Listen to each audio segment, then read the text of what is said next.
Bonjour mon frère, bonjour ma soeur, j'espère que vous allez bien.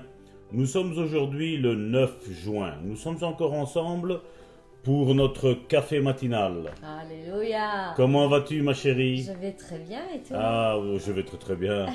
Nous sommes ensemble. Amen. Il y a nos frères et nos sœurs qui sont là en train de nous écouter. Oui, Quoi de plus meilleur que tout ça? c'est merveilleux. Amen, c'est merveilleux.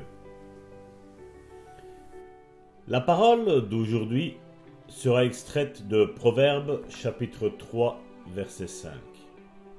Confie-toi en l'Éternel de tout ton cœur et ne t'appuie pas sur ta sagesse.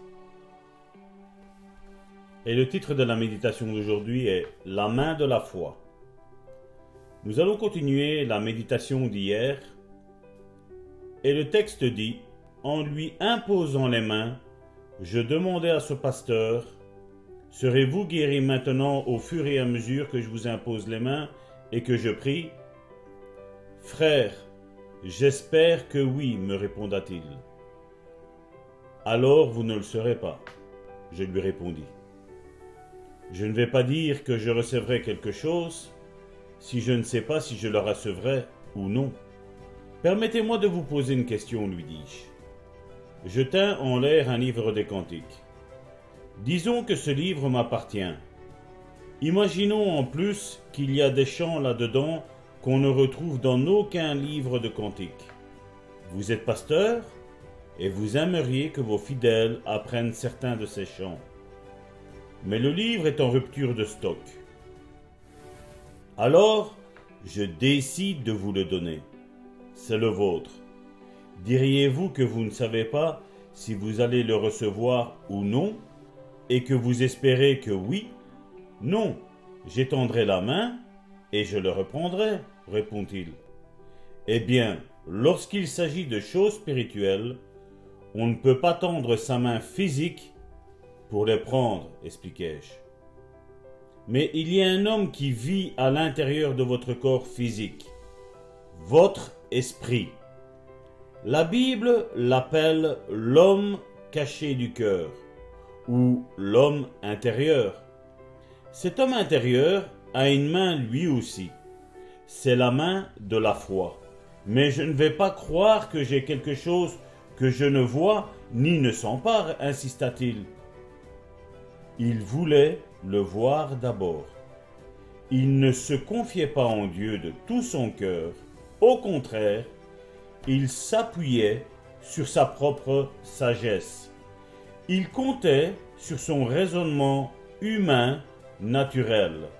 Je lui suggérais: allez vous asseoir sans guérison, car vous ne la recevrez jamais en pensant ainsi. Et il ne l'a reçue jamais. Or, s'il avait changé sa façon de penser, de croire et de parler, il aurait pu être guéri. Il est vrai que dans l'église Le Bon Samaritain, tu te rappelles ma chérie, il y a quelques jours d'ici, Oui. donc c'était aux alentours du 23 mai, bien avant même, mais le 23 mai nous avons commencé à parler des sens spirituels que nous avons. Tout à fait. Et tu vois, c'est justement ce que ce pasteur essayait d'expliquer à cet homme, qui était aussi un pasteur, mais qui n'arrivait pas à comprendre. Et comme nous avons comme prédication au sein du Bon Samaritain, contre la religion, contre les raisonnements humains, nous avons compris que quand le Seigneur Jésus et Jean-Baptiste étaient dans les rues d'Israël, ils étaient tout le temps en train de dire de se repentir. Et bien souvent, la religion nous a inculqué, et c'est une chose qui est vraie en partie, je dis, il faut nous repentir de nos péchés, mais premièrement, ce que Jésus voulait nous enseigner, c'est que tout d'abord, il fallait nous repentir de notre manière de penser. Amen.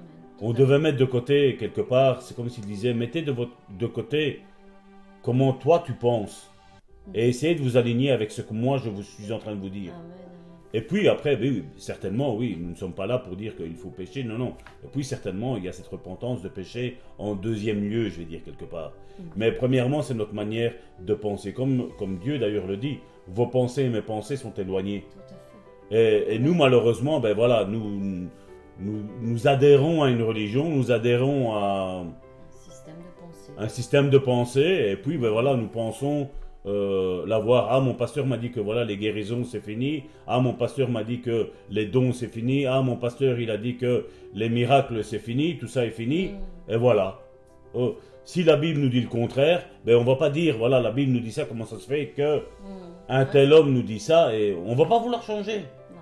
Et malheureusement, je dis, beaucoup de chrétiens aujourd'hui sont en train de penser, dire voilà, je vois que je suis malade, les médecins me disent que je suis malade, le protocole dit que je suis malade, et ben voilà, alors ben je resterai malade. Ben, moi je me demande à quoi bon servir Dieu. On dit qu'il est le Dieu tout-puissant, ben on n'y croit pas. Parce que si Dieu peut changer la maladie en guérison, ben on n'y croit pas. On dit qu'on a un Dieu qui guérit, mais apparemment, ben, on n'y croit pas trop, on le dit de la bouche, mais le cœur, qu'est-ce qu'il pense, le cœur? C'est là ce qu'il est en train de parler. L'homme intérieur, qu'est-ce qu'il pense, lui? Et malheureusement, vous voyez, mes frères et mes sœurs, à cause de nos raisonnements, ben, on empêche Dieu d'agir. Comme on l'a déjà dit à maintes et maintes reprises dans ces méditations que nous faisons, Jésus, à cause de l'incrédulité, ben, il n'a rien pu faire. Tout à fait. Et aujourd'hui, c'est quelque part comme si on dirait, voilà Seigneur, je garde mon incrédulité, mais tu fais quand même ton travail. Non, Dieu ne fera pas ça. Dieu ne peut pas aller à l'encontre de ce que sa parole dit. Dieu, ce qu'il veut, ce qu'il cherche, c'est des adorateurs en esprit et en vérité.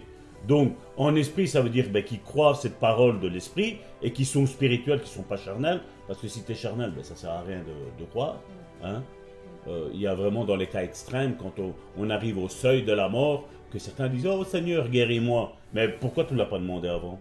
Pourquoi attendre tout le temps l'extrême pour dire de voilà maintenant, voilà Seigneur, maintenant je te remets là. Si tu veux que je meure, ben voilà, je mourrai. Non, Dieu n'a pas envie qu'on meure. Parce que je crois que Jésus est le chemin, la vérité et la vie. Il n'est pas le chemin, la vérité et la mort. Non, il est la vie. Je crois que la plupart de ces croyants, parce qu'on ne peut pas dire que ce soit encore des disciples, n'ont pas fait, comme tu le disais, il y a plusieurs jours d'ici, ils n'ont pas fait de Jésus leur Seigneur. Exactement. Il est simplement leur sauveur. Ils en sont restés à Jésus est sauveur et rien de plus. Exactement. Or, nous devons arriver à mettre Jésus non seulement en tant que sauveur, mais aussi en tant que Seigneur, c'est-à-dire celui qui règne dans tous les domaines de notre vie. Et nos raisonnements, notre intelligence en fait partie. Jésus doit être Seigneur en toutes choses. Amen, exactement. Et malheureusement, beaucoup en ont fait d'un Jésus une religion, un système de pensée, un groupement, une philosophie. Mais Jésus n'est pas une philosophie. Jésus est cette personne qui est réellement Dieu, mais qui était aussi pleinement homme, qui est venu, qui a accompli, lui, tout ce qu'il avait à accomplir. Comme on le dit toujours au sein du Bon Samaritain, la croix, elle a deux axes. Un axe vertical, un axe horizontal. Donc, Jésus a accompli l'axe vertical. Maintenant, nous devons accomplir cet axe horizontal. Parce que, regardez ce que la Bible dit. Jésus, nous le savons, il est mort pour nous. Mais, après, il nous dit que nous devons mourir. Donc là, on doit mourir à nous-mêmes. Donc, on voit exactement qu'il y a cette croix qui se dessine. Donc, Jésus qui est mort pour nous. Donc, l'axe vertical. Et puis, l'axe horizontal, c'est nous qu'on doit mourir.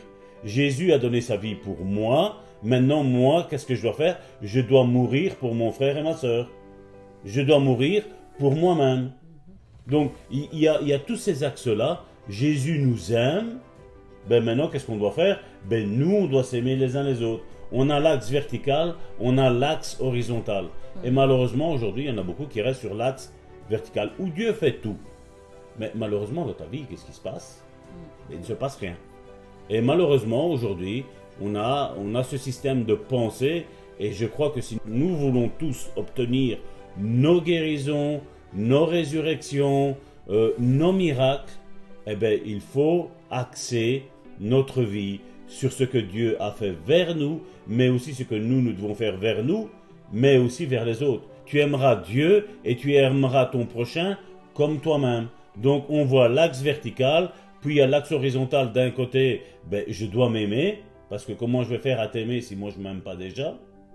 Aujourd'hui, on veut dire, voilà, non, j'aime l'autre, même si moi je ne m'aime pas, c'est pas grave. Non, non, nous aussi, nous sommes pleinement, nous devons nous aimer, nous devons nous pardonner, nous devons nous consoler pour pouvoir consoler les autres.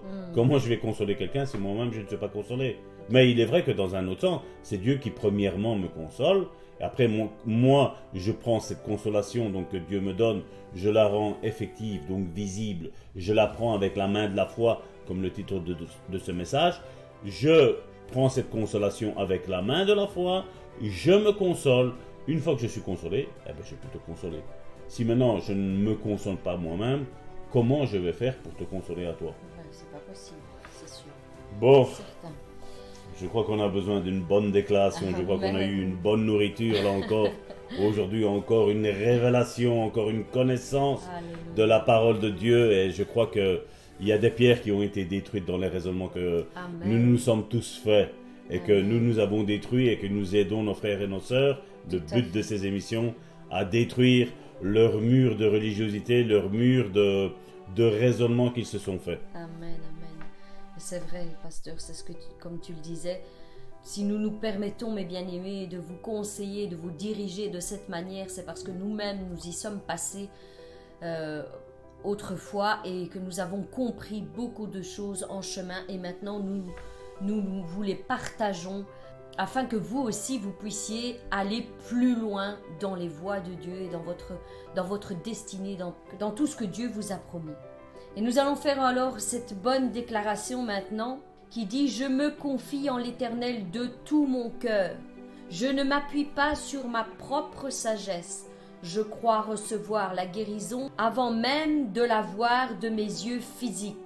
Je tends la main de la foi pour m'emparer de ma guérison. » Et Hébreux 11 au verset 1 nous dit « La foi est une ferme assurance des choses qu'on espère, la démonstration de celles qu'on ne voit pas. » On ne voit pas.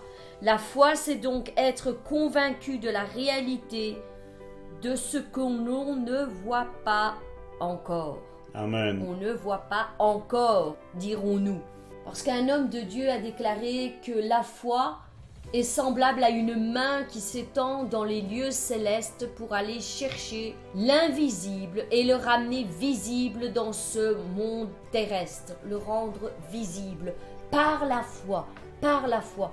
Mais bien aimés, pensez à cette image qu'à chaque fois qu'il vous faut user de foi, c'est comme si vous tendiez la main dans les lieux célestes pour aller attraper la chose pour laquelle vous déclarez votre foi, votre promesse, votre miracle, votre guérison. Tout est déjà accompli dans les lieux célestes, comme nous l'avons dit déjà à plusieurs reprises. Tout a été accompli. Maintenant, il nous faut saisir les choses par la foi. Et votre foi, c'est votre main qui s'étend dans les lieux célestes pour saisir ces choses et les ramener visibles ici-bas.